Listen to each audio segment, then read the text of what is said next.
कपड़े दे देना बच्चों को। जीवन में एक बार घृत दान जरूर करना, घी का दान। जीवन में एक बार घी का दान जरूर करना। और हम तो कहते आपसे निवेदन करके,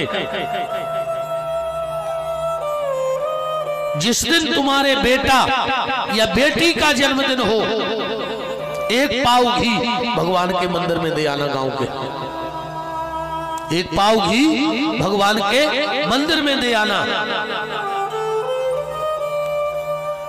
और पुजारी जी से कहना, पुजारी जी हमारे बेटा बेटी के नाम से घी का दिया जलाओ, क्योंकि जिनके घी का दीपक भगवान के मंदिर में जलता है, उनके कुल का दीपक भगवान बुझने नहीं देते हैं। इस बात का ध्यान रखना।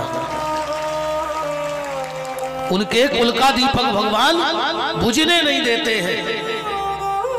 तो जीवन में एक बार घृत का दान जरूर करना। जीवन में एक बार तिल का दान जरूर करना। जीवन में एक बार नमक का दान जरूर करना। जीवन में एक बार पेठा का दान जरूर करना। और इसलिए नहीं कि हमें आप तो हमने कहा ना पुराने कपड़े दान करो, पर गरीब के बच्चे को करो।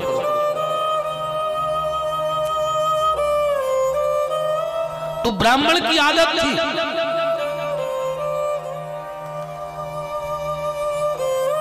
आज नंद महामहोत्सव के इस पावन पुनीत सुअवसर पर टीला में हमारे बहुत स्नेही और आप सबके अधिक नजदीकी लाडले मजले भैया श्री हीरा सिंह जी राजपूत अपने सभी मित्रों के साथ पधारे हैं।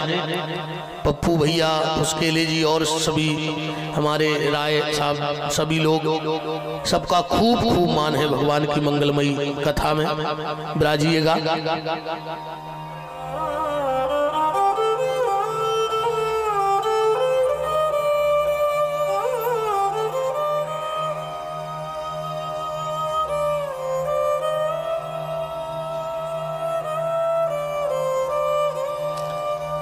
श्री सीतानाथ भगवान की जय हो।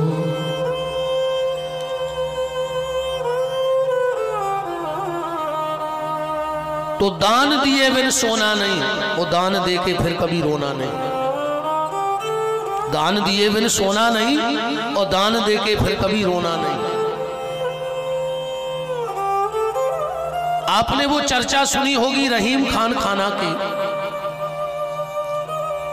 कृष्ण भक्त थे रहीम खान खाना। एक ठगिया को पता लग गया और उसने एक पत्र लिख दिया रहीम खान खाना को। उसमें लिखा, प्यारे रहीम, मैं तुम्हारा द्वारकाधीश श्री कृष्ण, मैं फला फला व्यक्ति को तुम्हारे पास भेज रहा हूं। इसको 1000 सोने की मोहरें दे देना। तुम्हारा द्वारकाधीश वो पत्र लेकर पहुंचा कचहरी में। रहीम खान खाना ने पत्र पढ़ा और अपने मुनीम से कहा कि इसे 1000 सोने की मोहरें दे दो। मुनीम ने कहा, साहब ये पत्र नकली है, द्वारकाधीश को क्या जरूरत है। रहीम खान खाना बोले, इसको 1100 मोहरें दे दो। अब मुनीम उसको क्या लेना देना, उसने 1100 मोहरें दे दी। पर उसका मन नहीं माना। बोले, खान साहब ये पत्र नकली है। रहीम खान खाना बोले, मुझे पता है कि ये पत्र नकली है, फिर भी तुमने सोने की मोहरें दे दी। रहीम खान खाना की आंखों में आंसू आ गए। बोले, मुनीम कम से कम शुरुआत तो हो गई। आज नकली पत्र आया है, कभी न कभी उस गोविंद का असली पत्र आएगा। कम से कम शुरुआत तो हो गई है आज ईश्वर की। इसलिए चैतन्य महाप्रभु जी कहते हैं कि जो भक्ति का खेल है ये झूठ से ही चालू होगा। झूठा खेल है सच्चा होई, झूठा खेल है सच्चा होई, वो सच्चा खेल है बिरला कोई। ये भक्ति का खेल बिरला ही खेल पाता है। शुरुआत झूठ से करो, एक दिन सत्य में बदल जाएगा ये भगवान का भजन। तो घर के दरवाजे से किसी को खाली हाथ मत जाने देना। मैं मंझले भैया को धन्यवाद दे दूं, रोड बन गया है गौशाला का। बहुत बहुत हृदय से आपको धन्यवाद देता हूं, साधुवाद देता हूं। और मैं परसों गया था तो चर्चा हुई, तो वहां जो ठेकेदार थे हमने उनसे कहा कि भैया अच्छे से बनाइयो तना गौशाला को काम आए। कह लगे गुरुजी तुम चिंता न करो, मंझले भैया ने पहले ही कह दी है कि कहूँ गड़बड़ भाव तो तुम उन्हें जानी हो। बोले आपके कहवे की जरूरत ही नहीं है। और जो भूसा का सेट आपने दिया था उसका भी कार्य पूर्णता की ओर है। मैं हृदय से धन्यवाद देता हूं आपको। बोलो वृंदावन बिहारी लाल की। तो ब्राह्मण को आदत पड़ गई थी कि घर के दरवाजे से किसी को भूखा नहीं जाने देता था। धीरे धीरे ब्राह्मण के घर में 2, 5, 10, 50 लोगों का भंडारा रोज होने लगा। अब पंडित जी घर का कुछ काम तो कर नहीं पाते। धीरे धीरे घर में जो धन रखा था वो खर्च हो गया। एक दिन ऐसा आया कि पत्नी के जेवर बिक गए, घर के बर्तन बिक गए, जमीन बिक गई, मकान बिक गया। ब्राह्मण ने गांव के बाहर झोपड़ियां बना ली, पर भंडारा बंद नहीं किया। धीरे धीरे लोगों ने जाना बंद कर दिया ब्राह्मण के घर में, क्योंकि ये संसार बड़ा स्वार्थी है।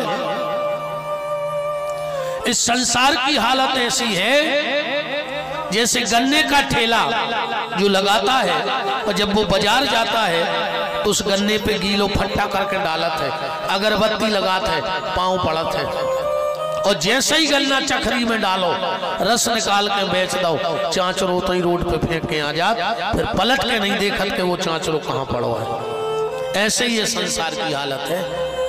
ब्राह्मण के घर में सबने जाना बंद कर दिया। 2-4 बचे खुचे लोग जाते, ब्राह्मण कर्जा कर करके भंडारा करने लगा। एक दिन ब्राह्मण ने अपनी पत्नी से कहा, प्रिय मैं जा रहा हूं परदेश धन कमाने। एक तो अपने घर में कोई आएगा नहीं, और अगर आ गया तो ध्यान रखना भूखा नहीं जाना चाहिए, चाहे तुझे प्राण देने पड़े। इतनी कह के ब्राह्मण तो चले गए। 7 दिन हो गए, ब्राह्मण के घर में चूल्हा नहीं जला।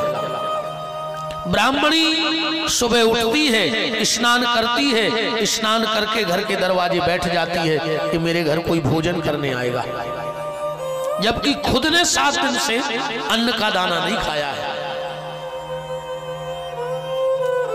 7वें दिन ब्राह्मणी ने क्या देखा, एक बड़ा तेजस्वी महात्मा जिसकी लंबी लंबी जटाएं जमीन को झाड़ते हुए चली आ रही हैं। ब्राह्मणी की आंखों में आंसू आ गए, हे भगवान आज कैसी परीक्षा है मेरी, इतना बड़ा महात्मा मेरे घर आ रहा है और मेरे घर में 7 दिन से अन्न का दाना नहीं है।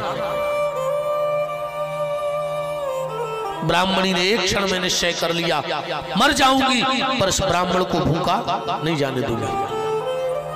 जैसे ही सामने आए, ब्राह्मणी ने हाथ जोड़ के कहा, महाराज आप हमारे घर में प्रसादी पालो। साधु ने कहा, बेटी तेरा भाव तो बहुत अच्छा है, पर मुझे 21 वर्ष हो गए मैंने भोजन किया ही नहीं। ब्राह्मणी ने कहा, महाराज तो फलहार कर लो। बोले बेटा 18 साल तक तो फलहार किया, अब 3 साल हो गए, अब तो हमने फलहार लेना भी बंद कर दिया है। ब्राह्मणी ने कहा, महाराज ना आप भोजन करते हो ना आप फलहार करते हो, तो ये शरीर कैसे चलाते हो। साधु ने कहा, बेटी एकादशी के एकादशी काली गाय का 1.25 लीटर दूध पी लेता हूं और उसी में शरीर चल रहा है। ब्राह्मणी ने कहा, महाराज आज तो एकादशी है। हाँ आपने कहीं काली गाय का दूध तो नहीं पिया? बोले नहीं। बोले जैसे मैं व्यवस्था कर दूं तो कोई बात नहीं, मैं दूध पी लूंगा। झुपड़िया में से एक फटा सा आसन लाई, बरगद के पेड़ के नीचे बिछा दिया, कहा आप बैठो मैं दूध लेके आती हूँ। एक फूटे से बर्तन में थोड़ी देर में काली गाय का दूध लेकर ब्राह्मणी आ गई। महाराज के सामने रखा, कहा महाराज प्रसाद पाओ। और जैसे ही महात्मा ने वो पात्र उठाया, ब्राह्मणी की आंखों में तर आंसू बहने लगे। साधु बोला बेटी रो रही हो? ब्राह्मणी ने कहा नहीं महाराज, ये तो प्रेम के आंसू हैं। महात्मा ने कहा बेटा मैं बूढ़ा हो गया, इतना तो पता है कि ये प्रेम के आंसू है कि दुख के? ये दुख के आंसू है, बता तुझे क्या दुख है? ब्राह्मणी ने कहा नहीं महाराज कोई दुख नहीं है। नहीं कोई ना कोई दुख तो है, और नहीं बताएगी तो तेरा प्रसाद मुझे स्वीकार नहीं में चला। और जैसे ही महात्मा उठे, ब्राह्मणी चरणों में गिर पड़ी, बोले सुनो महाराज तो फिर